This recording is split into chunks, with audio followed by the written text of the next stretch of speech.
चार दोस्त 12वीं पास करने के बाद एक होटल में छोटी सी पार्टी कर रहे होते हैं और बातों ही बातों में चारों डिसाइड करते हैं कि आज से 40 साल के बाद आज ही के दिन 1 जनवरी को हम फिर से यहीं मिलकर पार्टी करेंगे।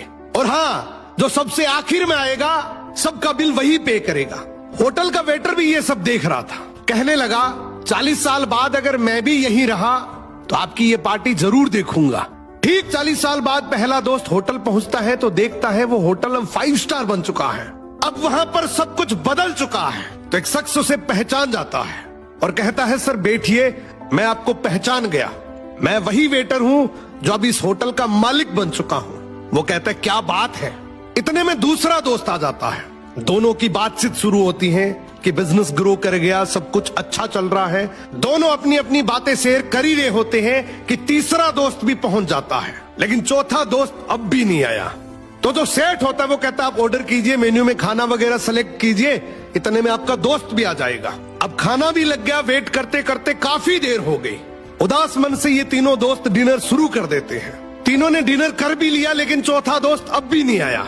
अब जब बिल देने की बारी आती है तो कहते हैं कि विकास तो शायद बहुत बड़ा आदमी बन गया, हम सबको इग्नोर कर रहा है, चलो हम ही बिल पे कर देते हैं। जैसे ही बिल पे करने के लिए काउंटर पे पहुंचे तो काउंटर का मैनेजर बोला आपका बिल तो ऑलरेडी पे हो चुका है। अब तीनों अपने चौथे दोस्त के ना आने की शिकायत करते करते होटल से बाहर निकले ही थे कि तभी एक सरकारी गाड़ी वहां आकर रुकती है। उसमें से एक लड़का उतरता है और तीनों के पैर छूते हुए कहता है मेरे पापा टीचर बन गए थे, मुझे कलेक्टर बनाने के काबिल कर दिया, लेकिन अफसोस मेरे पापा आज से 1 महीने पहले ये दुनिया छोड़कर चले गए। उन्होंने आखिरी वक्त में आपके इस वादे के बारे में मुझे बताया था और कहा था कि जब तीनों पार्टी खत्म कर ले तो उसके बाद तू वहां जाना और पेमेंट वगैरह कर देना। लड़का हाथ जोड़कर बोला मेरे पापा अब इस दुनिया में नहीं रहे, उनका वादा पूरा करने के लिए मैं आया हूं।